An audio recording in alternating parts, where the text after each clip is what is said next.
Mr. Hunt, if we could start out with you telling us a little bit about your background, where you grew up, what kind of farm, and then how you came to be involved with FFA.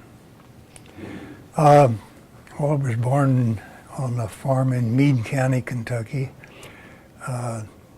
actually near a little town that is no more, Grayhampton, Kentucky. My father had bought a farm on a crossroads of what is now Highway 60 and a road from Vine Grove, Kentucky, which is in Hardin County. I was born in Meade County. On a road that there was a crossroads there, a road from Vine Grove, Kentucky to Rock Haven, which is a little, at that time, dock on the Ohio River. The road no longer exists. Our farm was split actually by the road to Vine Grove and the road to Rock Haven off of what is now Highway 60. Our farm was taken from us in 1941 by what was in Camp Knox. Literally, I mean, it was taken. It was before eminent domain. And we had 312 acres there that was split by the road from Highway 60 west to the Ohio River and Highway 60. It was split actually in three, but by two roads. So you actually grew up, I guess, when you started farming with horses. Is that fair? And Well, no, we had a tractor. okay, We had a steel wheel tractor, a Case model 1527, 15 drawbar, 27 belt horsepower. okay. So that's one of those old ones, though. Oh yeah, it's an old. It was a cross motor. Okay. Actually, you cranked it from the side.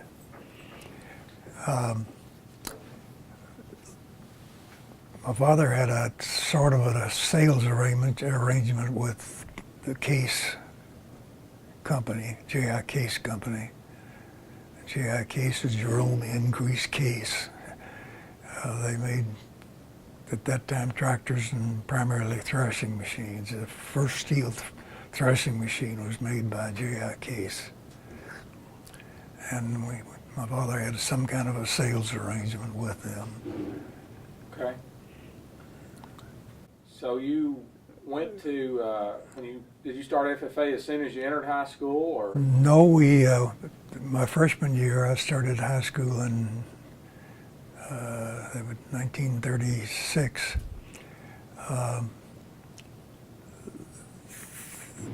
Our freshman year, we did not have an ag teacher until my sophomore year, which his name was Elmer B. Hart, a young man out of college with an agricultural degree. And so that was the beginning of FFA in my sophomore year in high school. He only taught 1 year there. He was single, very good-looking young man, and all the senior girls set their cap for him. That was before girls were part of FFA, of course. So I had 3 years of FFA, and my final 2 years was Dr. Carl Lamar, who had been a scholarship basketball player at Western Kentucky, what was then Western Kentucky State Teachers College. Was it Brandenburg High School at the time? Meade County High School. Meade County High School. At Brandenburg, yes. So I had 3 years of FFA. What memories do you have of what you did in FFA in high school? Well, we first organized a chapter under Elmer Hart, really, the first teacher, and then he was a very shy young man, and we just organized the chapter and named officers. I was elected president all three of the remaining years there. Carl Lamar became our ag teacher and FFA my junior and senior years, and that's when we made a lot of progress in FFA. Now the FFA camp actually started out in 1937. Did you go to camp? No, Did not go to camp. I knew where it was. It was at Hardinsburg. Is Right. it still there? It is. Yeah. I visited it just on a field trip, but I never really. Our summers were pretty busy. We had machinery which threshed and baled and shredded for not only ourselves but also the community. And so my summers were pretty. And we also, in 1933, my father had built a little country store, a 28 by 32, made out of rock, which was all harvested from our farm. We had plenty of rock and plenty of bushes. We didn't really get the farm completely cleared for farming until about 1934 or 35. We eliminated it. Had been, my mother called it was the biggest bush patch in the state probably. But we had it all cleared by 1930, probably 1935 or 36. That was before bush hogs too. Sure. Do you remember any other field trips you took with FFA or judging contests or anything like that? We had judging contests at the Kentucky State Fair, yes. I don't think we were very impressive. I don't remember winning anything, but yeah, we had a cattle judging contest. Okay. Our judging team. What's your fondest memory of FFA? My fondest memory? Oh, just being part of an organization. Scouting had not penetrated Meade County at that time, or our section of Meade County, and it was the first organization for which I was able to engage in, and it was right down the line with my father was a progressive farmer. He was only an eighth grade graduate in school, but most people then, at that time, eighth grade was your final. I mean, out of my eighth grade class, I doubt if more than half of them ever went to high school. Eighth grade was the cutoff, about it. Tell me about Dr. Lamar, because he went on to even was the state director of vocational education, I think. He was a great man. He was. We stayed friends until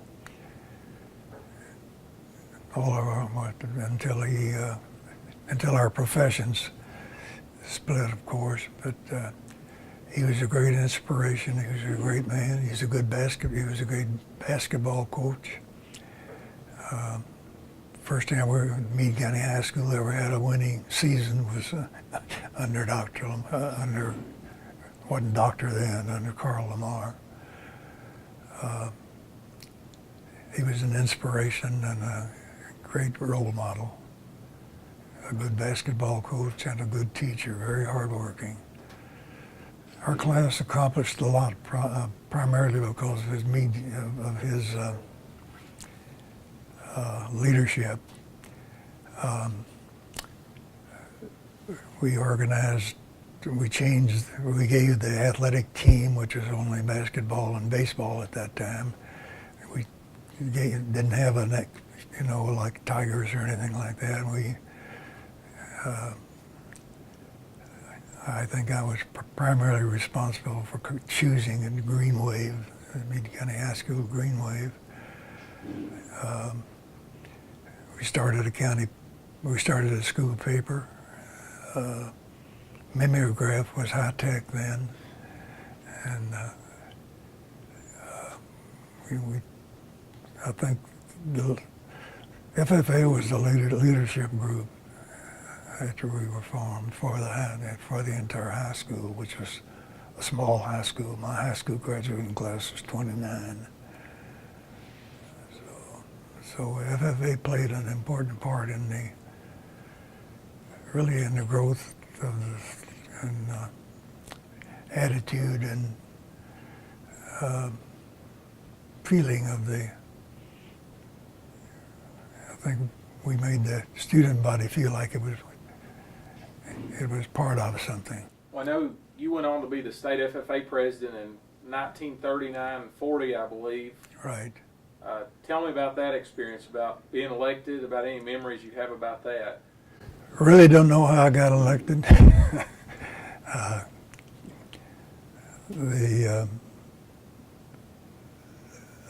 And I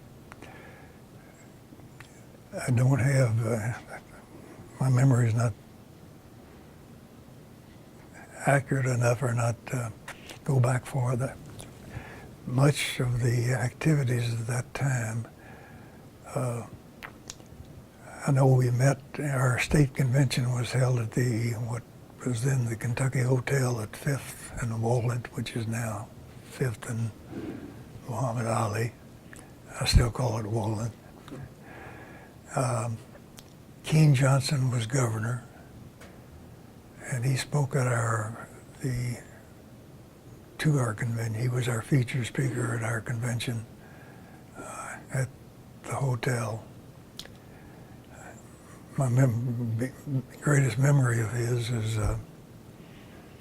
we were both standing under lights like this. Neither one of us could see to whom we were talking, and he looked across at me and he said, "Am I supposed to be making a speech?"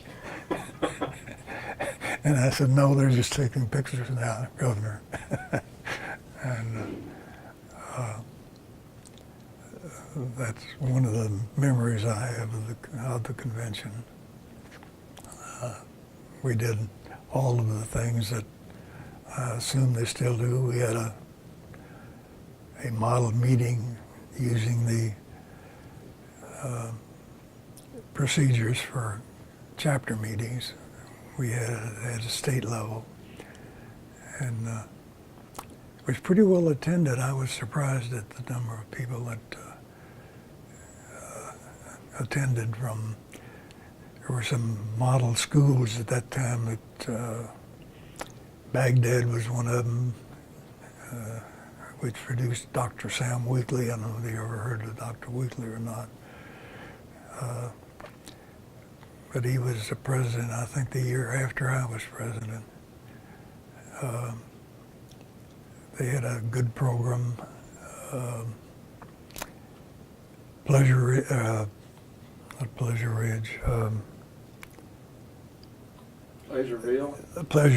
yeah. Pleasureville had a good program. Baghdad had a good program. Hardensburg, Kentucky had a pretty good program. And one of the Eastern Kentucky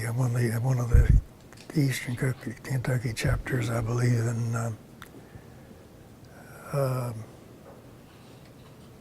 Adair County. I think Adair County had a good program, but they were small compared to what state programs are now, of course. Right. I think Ralph Woods was the state advisor at the time. Do you remember Dr. Woods? Yes, I do. Very imposing and dignified and very impressive man.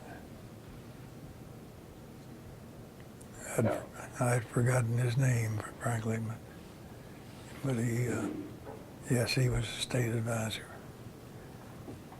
I know the year after you were state president, you went on and ran for national office and served in 1940-41 as a national FFA officer. Tell us what you remember about that experience. Things were beginning to be dominated by the military.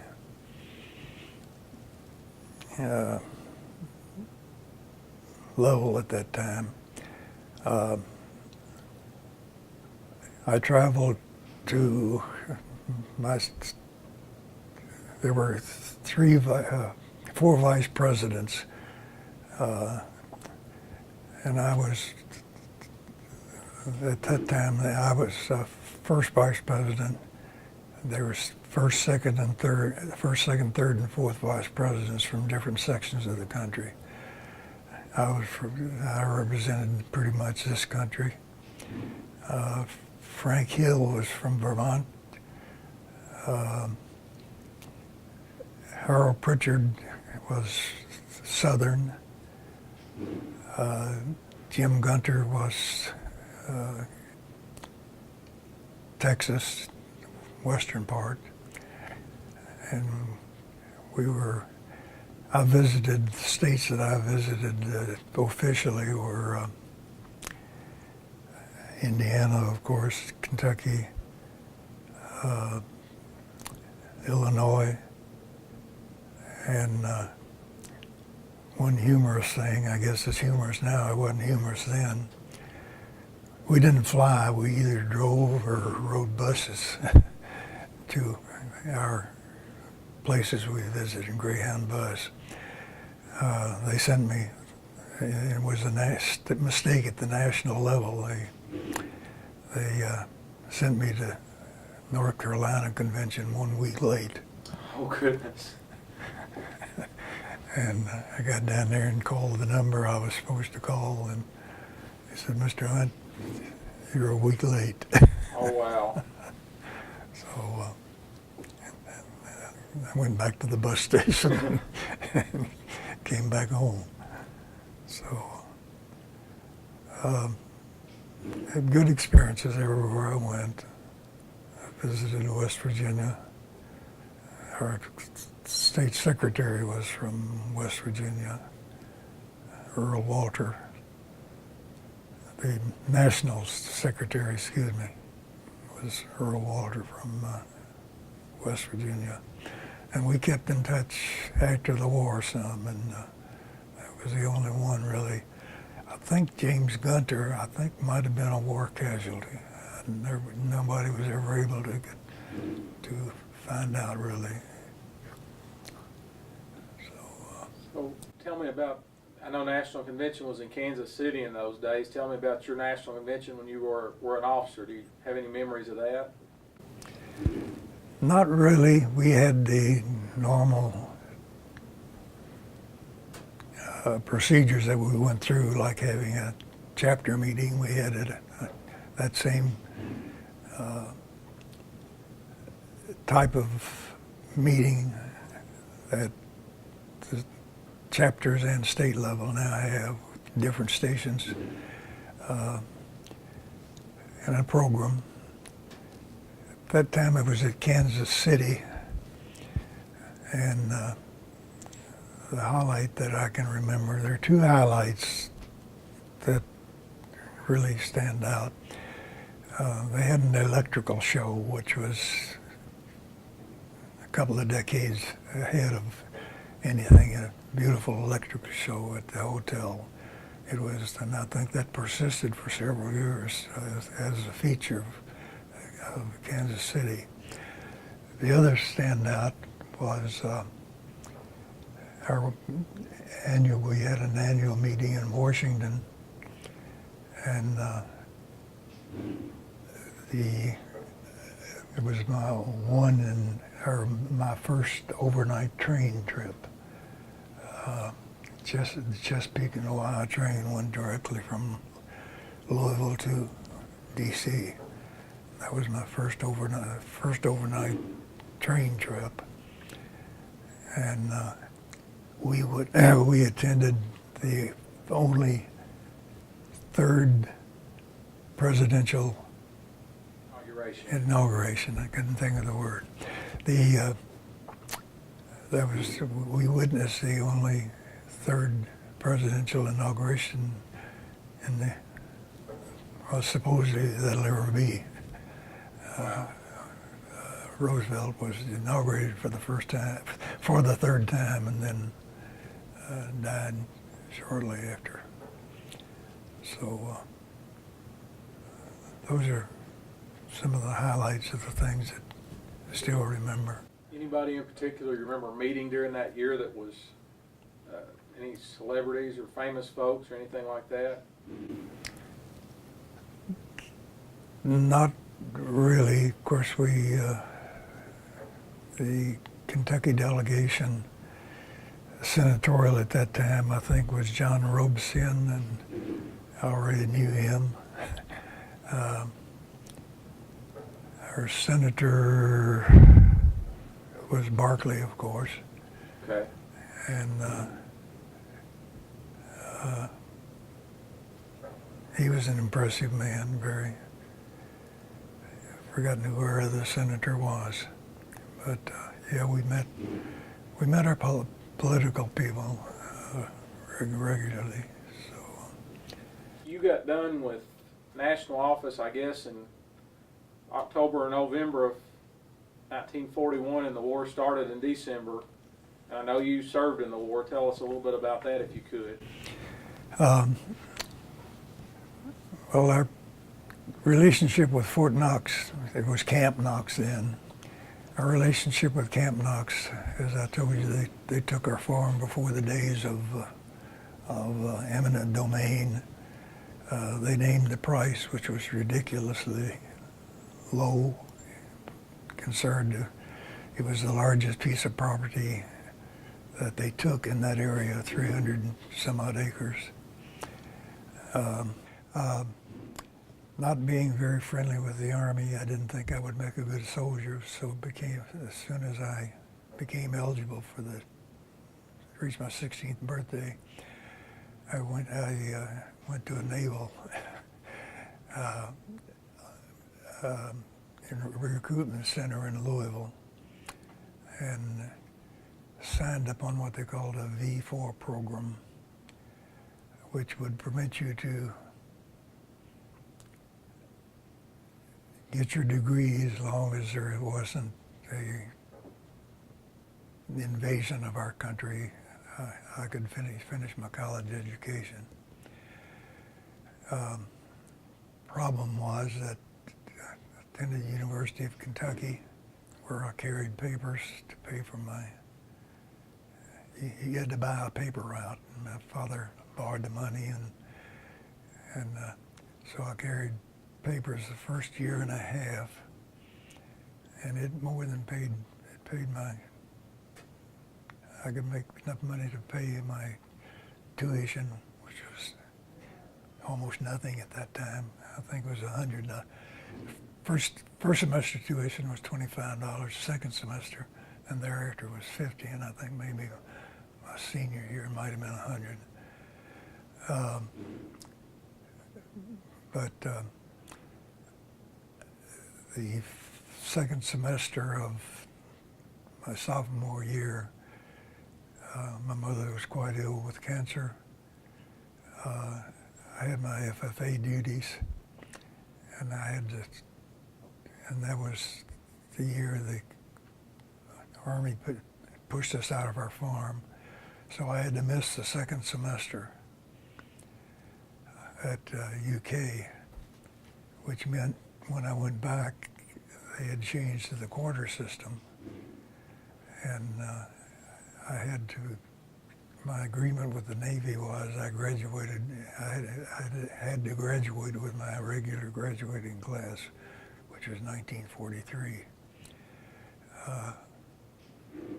I had to carry an average of 23 and 25 hours for my final 3 quarters. Wow. They say you don't have recurrent dreams, but I did. I had this dream that in order to take that many hours, I had to take correspondence courses. Correspondence courses then I think they still are. You essentially read a textbook, then copy it in a workbook. And my hours were so full during the day, I would put them off and I'd do them at night, do my assignments at night. And I would forget them until 2 or 3 days before they were deadline, because I was also working at the Lexington Herald-Leader then. And I kept having this recurrent dream of the graduation process at that time. You was in Stowe Field, this long table. You climbed the steps, walked across. The president gave you your diploma and you flipped your tassel. And I had this dream that when I got to the president there, instead of handing me my diploma, he said, "You didn't finish your correspondence courses." Oh, goodness. But that's not the way it happened. Actually, we didn't have it in Stowe Field, and we had it in an alumni gym. My agreement was with the Navy. I had to finish with my graduating class. My mother had died. It was 1943. My mother had died in February of cancer, and my sister was the only one of the family that attended my graduation. And I said, "Do you want to see my diploma?" She says, "You want to see your orders?" So within 3 weeks, I was in University of Columbia, New York, for officer school, and got my commission there. And I was in 43 by November of 1943. I was in the South Seas boarding my battleship on which I served all the way. What battleship was that? The USS New Mexico. Okay. It was an old World War II ship. I don't know how much World War II history you know, but the Solomon Islands, the sea battle, we missed that. I went aboard right after that. So I think we were talking about World War II, and you were about finished, but while we were out, you told me about where you were when the war ended. So if you could tell us that, and then we'll maybe move on to the next question. Well, we were, after we pulled out of the Bay of Japan, we came back to the States, and I had told you about our trip from the Panama Canal to Boston, where we decommissioned the ship. My last 3 months in the Navy were just taking our radar out, doing drills, things like military we normally didn't bother with while we were in active duty.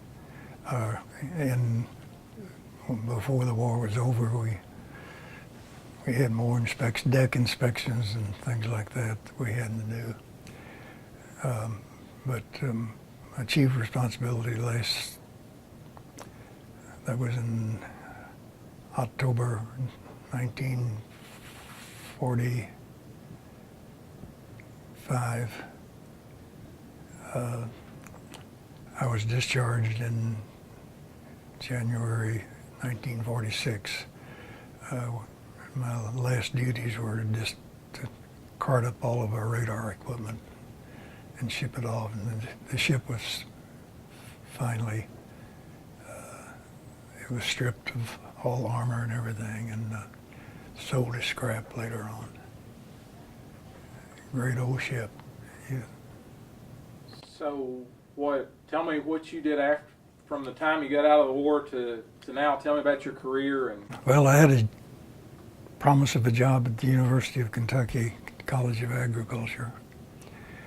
I majored in ag economics, and as I said, I had a job waiting there. I was told, and it was right, I did have a job, but Lawrence Brewer, who had been the chief radio contact with WHAS at that time, quit uh, just about the time I arrived back at the University of Kentucky. And I was assigned his radio program, which amounted to scripted documents that I did every day over WHAS. I didn't like the content. I didn't like the job because I'd been promised a job in ag economics. And after 7 or 8 months, they promised to upgrade the program. Dr. Cooper promised to upgrade the program. We learned later on that his secretary was really running the school, that his mentality had diminished. And about 8 months, I did that for, I think, about 8 months. I didn't like it because I didn't have any really control over the quality or the content. And my father had a Case machinery franchise, J.I. Case Company machinery franchise, and had just recently opened a place in Louisville. He had had 2 brain tumors. I had an older brother who was a good mechanic, but did not like accounting, did not like selling. Good mechanic. He was ours. And a representative from J.I. Case told me that they were going to have to take the franchise from my father and brother, but they would reconsider if I would join the firm. So I borrowed enough money to pay what my father and brother had invested in it, and we grew we had a location that had just opened in Louisville, and we grew the business. It's Hunt Tractor and Equipment Company, or Hunt, they ended up Hunt Tractor, up to the point of 40, we had about 47 employees. When we moved in, there was I don't know, this is important to me, but I know you're not gonna have it, but you ask for it, I'll give it to you. The well-established deer and harvester dealers in Louisville said that we would not last 2 years. In 4 years, they were both gone, and we were doing quite well.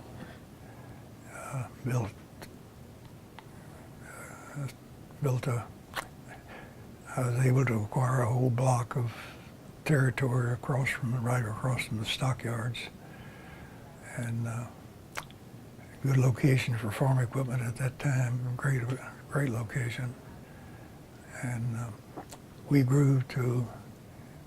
Later on, we also sold when Case became a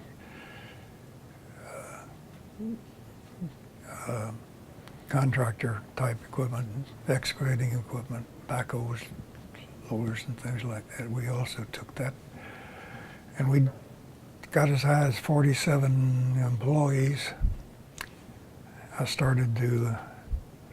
My son and grandson were both involved in the business. I decided Fiat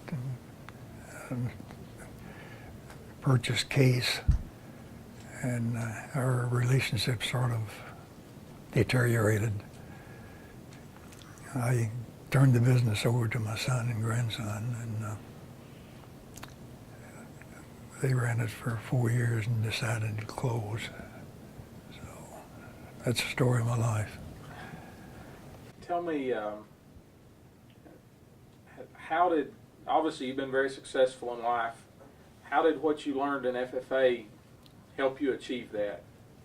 Oh, it gave me confidence that I could meet and talk with people that it didn't bother me to talk to company presidents.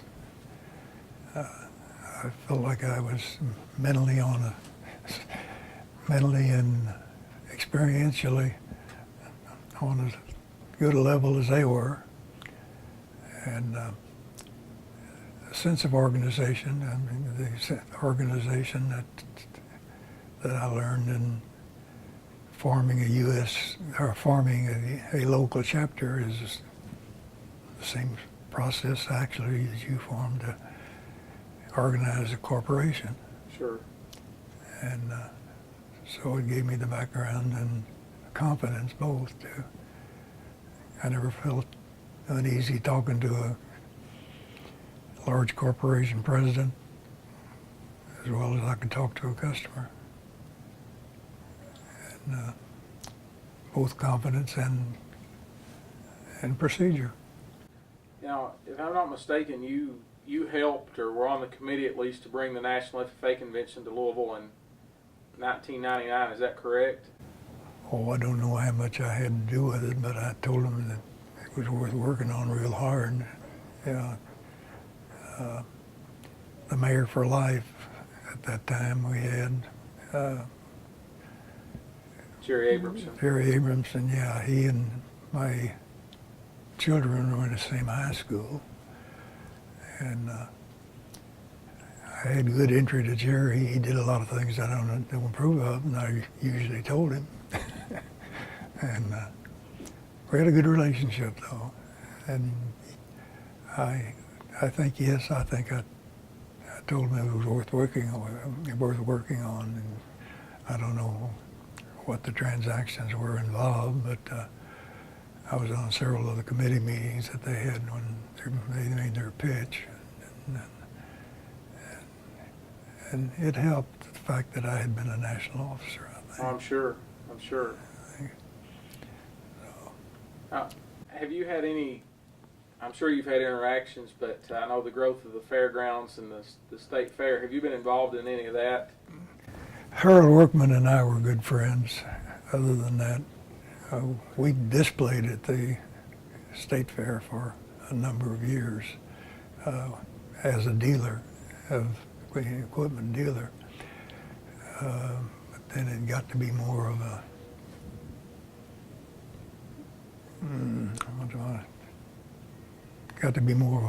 an exposition type than a. Sure. And then Harold Workman and I were still good friends. And he called on me a few times early, and I did what I could to get more exhibitors in there. Right. So were you involved in the start of the farm machinery show then? Probably, yeah.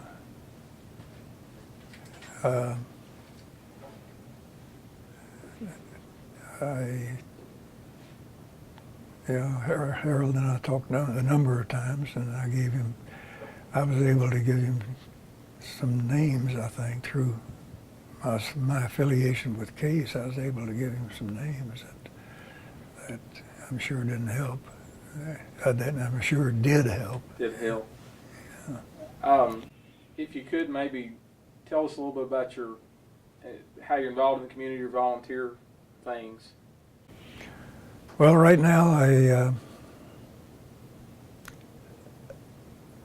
was always involved in the Louisville Chamber of Commerce. I sort of feel like I made the fair board, both the Fair Board and the Louisville Chamber of Commerce, conscious of small businesses. I was a small business advocate, and there were several articles in Louisville Courier Journal that I wrote over the years, and I think I've done. I think I made people realize the importance of small businesses. At that time, they were shooting only for the international harvesters and the large corporations. And I think I was able. I think I was.